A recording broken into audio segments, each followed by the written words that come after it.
Welcome back in. Cougar Sports Saturday, halfway through the show.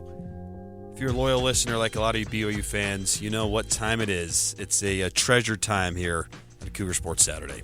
The Cougar Sports Saturday Top 5. Top 5. Mitch and Matt clash in a weekly battle of BYU sports knowledge. Here's the Top 5. The Top 5. If you're new, do not turn the dial.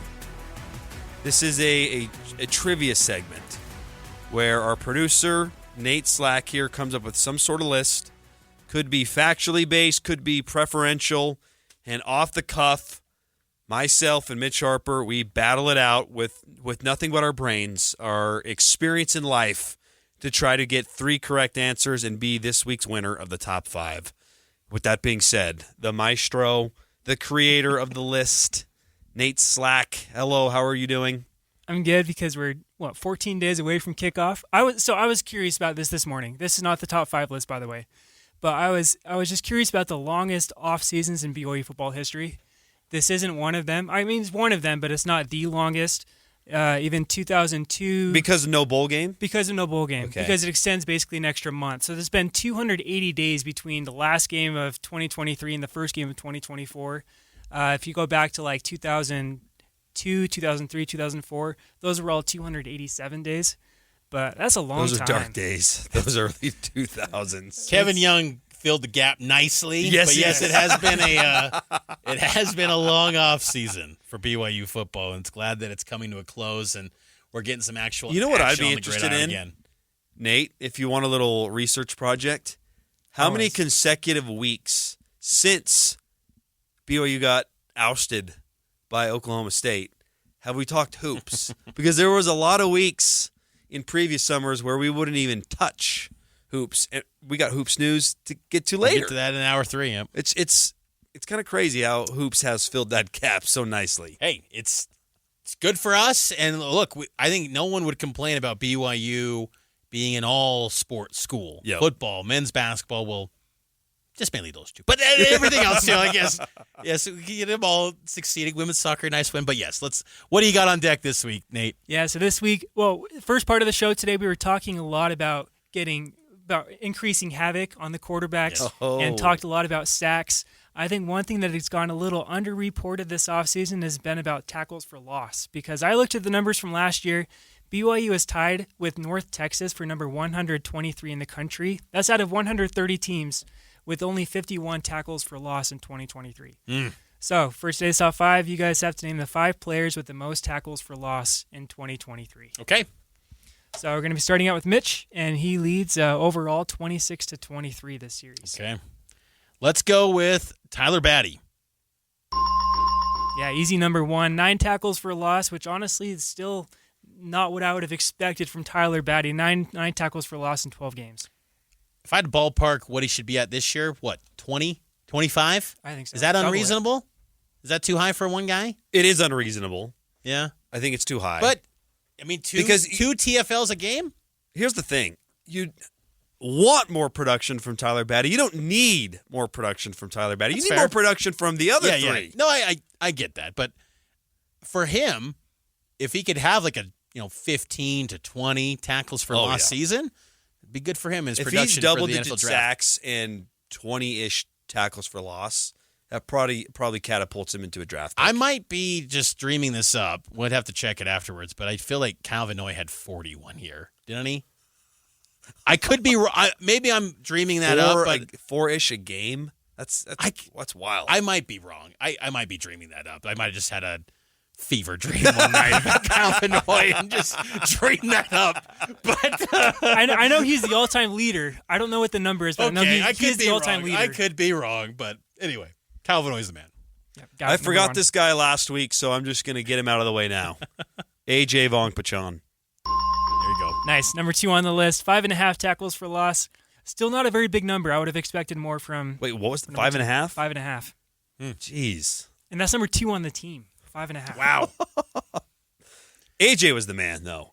Solid. Talk about a rock-solid addition who was bought into BYU and represented the school well and was great on the field. Like, he'll be missed. Of all the defenders, He might be my number one guy lost. Like, Eddie Heckard's a loss too, but I like the options there to fill in what you're going to miss from him. Let's hope and pray that Jack Kelly and or Isaiah Glasgow can kind of duplicate what we had from AJ last year. Jack Kelly's had a lot of buzz, a lot of hype. Yep. He's got to live up to it, so it'll be big for him. Back to Mitch. Let's go with Jacob Robinson. Okay. Yeah, good guess. Not in the top 10. It really gets dicey after those first ones. Let's go with Zay Bagna. Matt mentioned him when discussing AJ. Let's go with Eddie Heckard. Yeah, he sneaks in here. He had 4.5 tackles for loss, good for number 4 on the list. And I think most notably probably the Arkansas game. Yes. He forces that fumble, but yeah, 4.5 for Eddie. Texas Tech game, he had that fumble recovery in the end zone, I believe, too. Yep. But, Eddie Heckard was a playmaker. It was a bummer to see him at fall camp, not because we don't like seeing Eddie Heckard, but just he should be in an NFL camp. Right. He got banged up. Hope for nothing but the best. I hope he gets another opportunity, keeps grinding to get that chance in the NFL soon. Back to who? Mitch, right?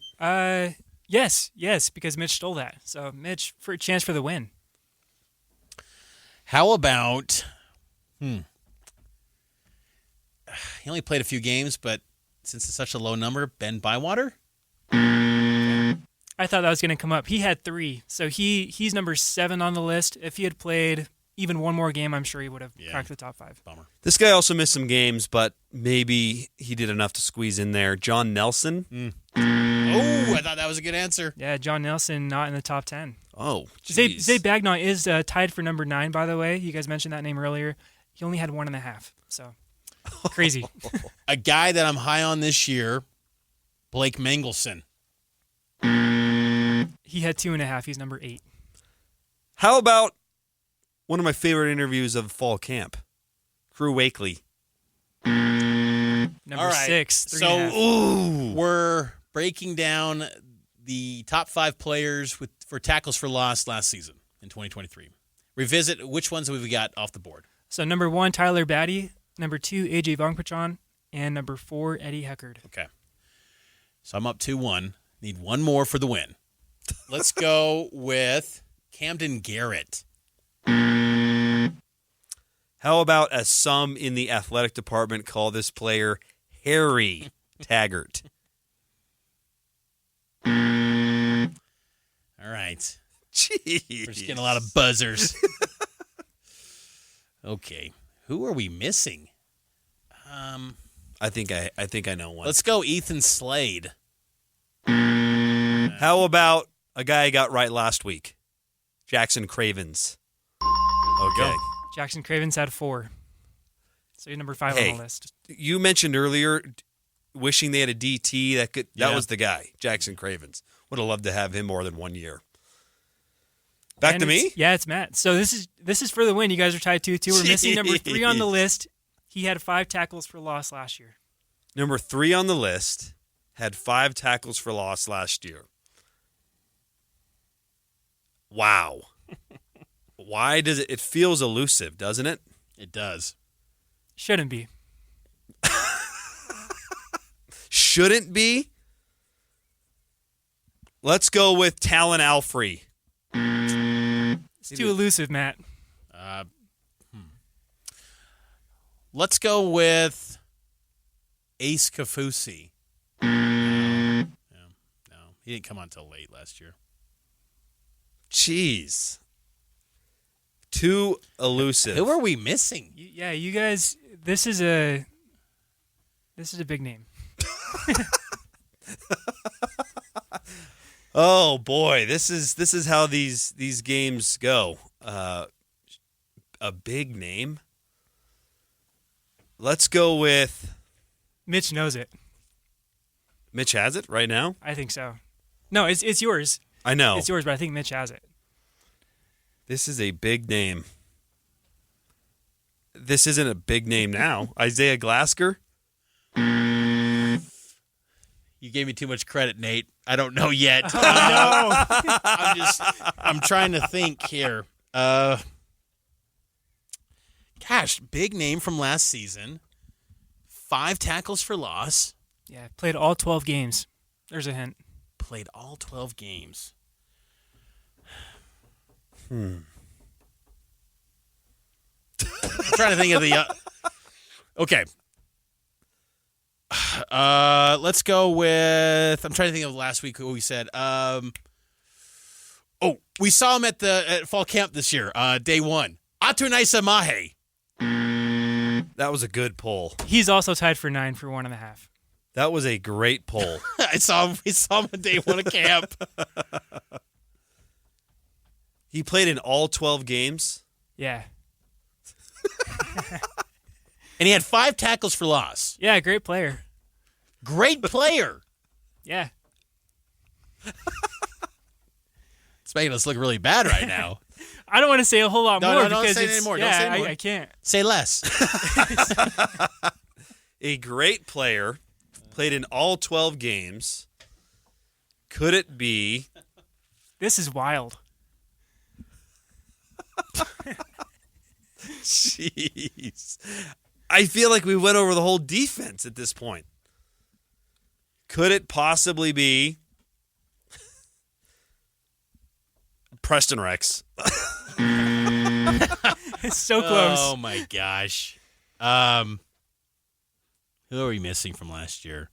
I'm thinking of senior day and the blankets at the Oklahoma game after last year. Who am I missing? Who are we missing? This is gonna haunt me. And last year was his last. He's not on the team this year. Okay.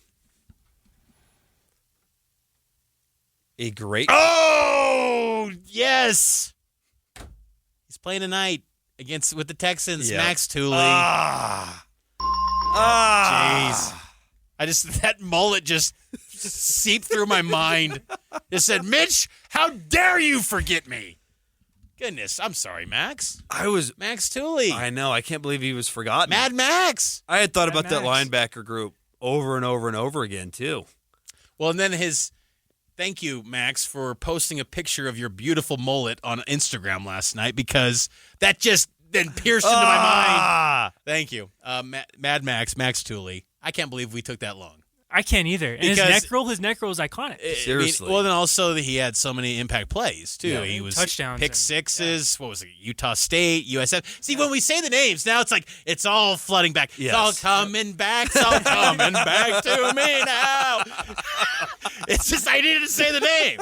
That's all I needed. So, Max, get it done. Get on that 53-man roster with the Texans. Do you, man. I think he's getting on because Heck yeah. you always need someone like Max to do the dirty work, special teams. For sure. I think he's looking good. We should look at how many tackles. That he man has. will do the dirty work. And I think he understands the assignment of why he's there with the Texans. And I believe he's going to make it on that 53-man roster in Houston. Good list, Nate. The top 5 players with tackles for loss in These 2023. defensive lists have been tough. Oh, well, because I think all of us would like to just erase the memories of some of these defenses the past 2 years for BYU. But it's a new day, Matt. This year, real quick before we get to a break, who's going to be the top guy for tackles for loss? Let's say not Batty, someone else. Who Jack could be? Kelly. Yeah, Jack Kelly. Yeah. That was going to be my pick. I'd also go, I'll say Logan Latui.